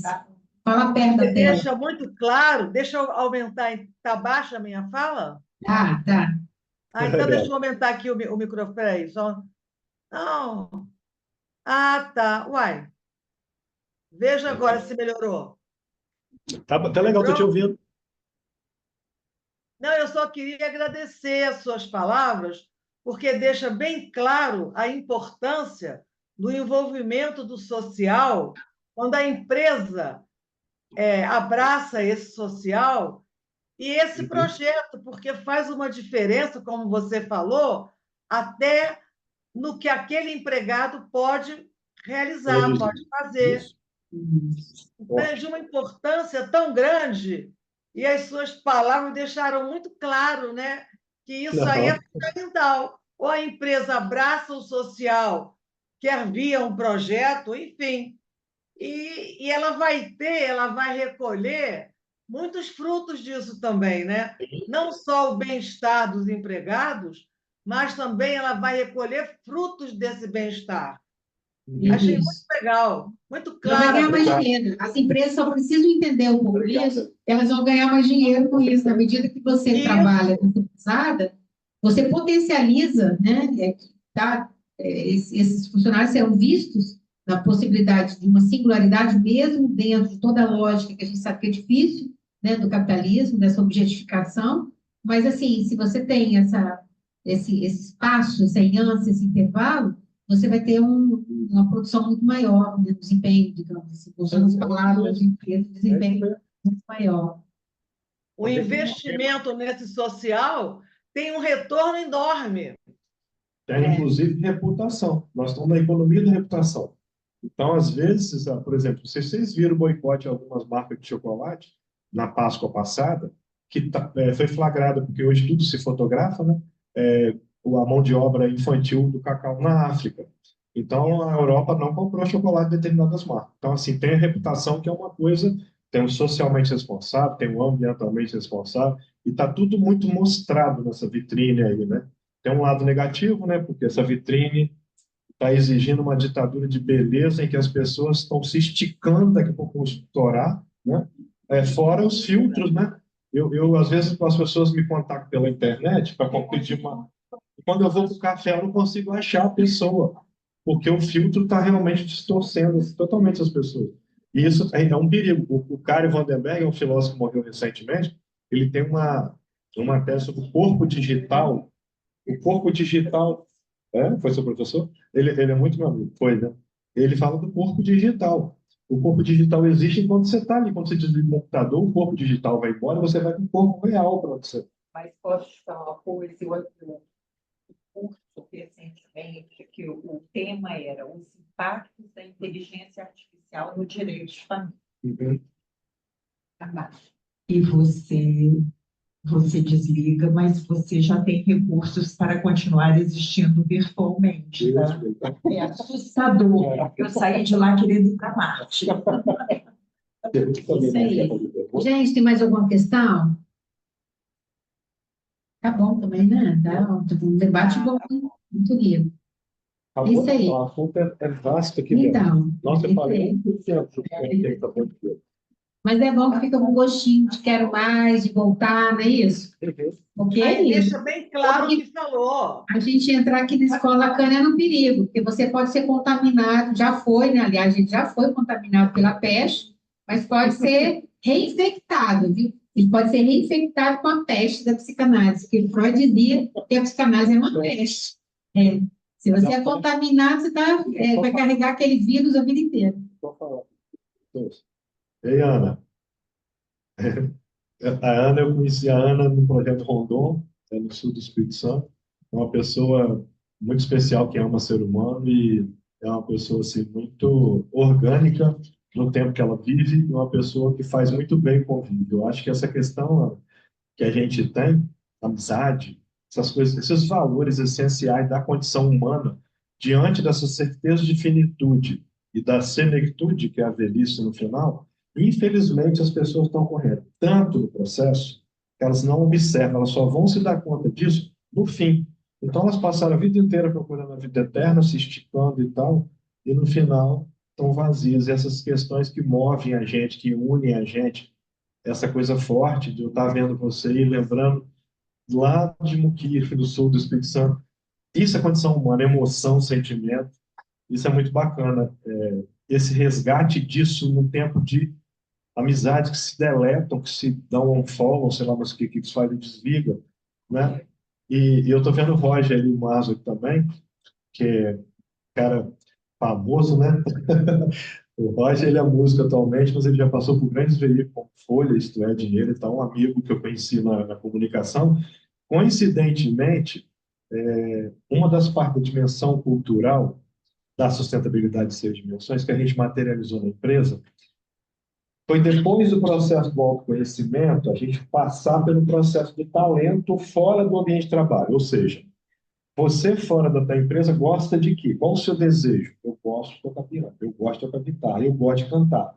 Então, nós fomos explorando isso, contratamos o Carlos Papel, que é um curador, músico, e fizemos um projeto chamado Talentos Musicais, né, Rosa, na empresa. E depois, e teve uma culminância e tal, nós andamos tocando dentro da linha de produção, então vocês imaginam, se o capitalismo está permitindo música no ambiente de trabalho, é porque está tendo um mínimo de sensibilização.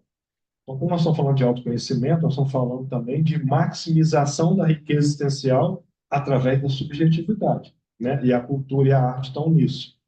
E acabou que teve uma culminância num teatro restaurado por Ressocializando do IAS Meninos de Escola Pública, onde estiveram no palco empregados, filhos de empregados, comunidade e o coral Maria Marias lá do Xuri, aquele coral feminino, misturando o tecido social no palco de um teatro restaurado. O que a gente tentou falar é assim, ter lucro não é pecado, ter lucro é permitido. O que é perigoso é a forma que se chega a ele e o que se faz com ele. Se você está tirando uma parte para promover o aprimoramento desse tecido social, você está demonstrando mais que a consciência empresarial, você está mostrando um amadurecimento do senso moral administrativo. Então, isso é necessário. E como que isso acontece? Isso acontece a partir de alguém se colocando lá dentro disso, e alguém levando pessoas assim para falar lá, sobre o pai, sobre a ausência do pai, sobre a necessidade da ação social, vocês da escola produzindo conteúdo, o Zé Armando lá do alto, com a cultura geral, enchendo os escritórios de obra de arte, para que as pessoas tenham contato com a sensibilidade do subjetivo durante reuniões de trabalho, promovendo coisas de autoconhecimento, inspirando pessoas a serem pessoas, porque a gente, isso que é interessante, gente, é antropofágica, para não dizer autofágica, essa forma do capitalismo de correr acumulando sem observar o processo da acumulação. Porque ele vai chegar com pessoas doentes, não produtivas, não criativas, e o que vai salvar o próprio capitalismo é a inovação. Então, a gente percebe o norte da Europa, que andou um pouco mais comedidamente nesses assuntos, assim, né? Foi um pouco mais distributiva, pegou o melhor do comunismo, o melhor do capitalismo e fez um meio termo. Você vê a qualidade de vida mais alta, o DH mais alto, as relações são melhores. Então, existem exemplos no mundo, né? E o que a gente tentou fazer, Vera, eu como executivo, no período que eu estive executivo, que eu tinha consciência que aquilo era temporário, esse é o outro ponto. O capitalismo faz você achar que aquilo é eterno. E quando você vai sair na aposentadoria, existe uma laranja chupada em que o caldo foi embora e o bagaço é entregue para sua família cuidar. Então, há uma necessidade. O que o Dr. Ronk falava muito assim, saúde integral. Você não tem que deixar para procurar saúde quando se aposentar, você tem que fazer o processo durante. Então, tem a questão da saúde física que é importante. E uma pessoa não elaborada, não analisada, ela não observa essas questões. Porque ela se põe a serviço da acumulação, na alienação, sem perceber que ela tem que tirar a cabeça do turbilhão e olhar o conjunto da obra. Eu sou isso, começo aqui e termino aqui. Eu nunca deixei de ser o menino que eu fui na infância, e nunca deixei o menino tomar decisões imaturas e escolhas imaturas na minha vida. Principalmente após meu processo psicanalítico. Eu fiquei um pouco mais insuportável depois disso, porque eu fiquei me situando melhor. Eu sei que eu já até escutei comentários sobre isso, mas eu fiquei melhor. Então, assim, foda-se quem me acha que eu estou insuportável. Eu acho que eu fiz bem para o mundo, não fizemos, velho? Nós ressocializamos mais de 200 meninos ao longo desses anos. Mais de 200. E nós trabalhamos o câncer infantil, o asilo, câncer adulto, e os orfanatos, que são os abrigos. Ou seja, a gente fez isso. Ao ponto de eu desenvolver habilidade como escrita, fiz livro, doei os direitos para todos esses lugares. Filme, o celular tem 1000 problemas, né? Que o algoritmo que prende a gente, aquela coisa toda. Mas eu nunca pensei que eu fosse fazer um filme na minha palma da minha mão, sem câmera, sem grua, sem iluminação, sem diretores de um monte de coisa. E você com o celular faz filme. Eu fiz 4 filmes, todos lançados de cinema. Então, assim, a tecnologia ela é muito bacana, se bem utilizada. Então, tem que observar o processo. A questão é essa. E, de vez em quando, você tem que lembrar que existe um processo chamado você. E se ele não tiver resolvido, desiste do resto. Você vai adoecer sua família, vai adoecer sua equipe. Então, assim, a mensagem que eu trago é que o contato com a psicanálise me tornou um gerente melhor, um pai melhor, um marido melhor, um ser humano melhor, né? E eu, o máximo que eu pude, como Freud, levar a epidemia lá para outros, e eu sempre, assim, numa reunião gerencial, eu falava aquelas coisas que perturbavam o cara, eu fico perturbado, deixava o bicho lá com aquela sementinha plantada incomodando, até me deu aparecer na minha sala e falar, aquele negócio que você falou, vai no fulano de tal, vai no Roberto Chebe, vai no sei quem, distribuir a gente para os analistas. Porque as pessoas se tornaram melhores. Eu acho que a gente tem que prever isso e querer isso aí, né? Um mundo melhor se faz com pessoas melhores. Né? Mas é que é uma Vai novidade. lá. Gente, olha, muito bom. Parabéns, né? Que boa fala. Eu quero agradecer, a gente precisa encerrar, porque às 18 horas teremos uma outra atividade da Escola Lacaniana, que é o espaço de psicanálise e arte, que é fantástico também, imperdível, para quem puder assistir. Quero agradecer muitíssimo, muitíssimo a fala, a presença do Cineberg, é uma honra tê-lo aqui conosco. Acho que deu para perceber por quê, né? Assim, eu acho que né, deu para perceber, não, deu para fazer uma leitura. Excepção não entra aqui. Uma leitura sobre isso, eu vou te enviar.